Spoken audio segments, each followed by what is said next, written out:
On the morning of August 26, 2026, Trishuli Bazaar, Nepal was hit by a sudden debris flow. Thick, heavy mud, rocks, trees, and wreckage tore through the town with unstoppable force. Hundreds of homes collapsed and disappeared under the sediment.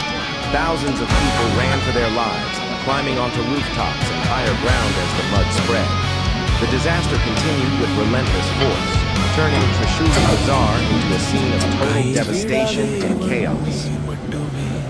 விலகிடாதேவன் நீர் மட்டுமே கைவிடாதேவன் நீர் மட்டுமே விலகிடாதேவன் நீர் மட்டுமே என்னோடு இருப்பவரே என்னாலும் என்னோடு இருப்பவரே என்னோடு இருப்பவரே என்னாலும் என்னோடு இருப்பவரே நீரே நீரே நீரே இயேசுவே நீரே நீரே நீரே இயேசுவே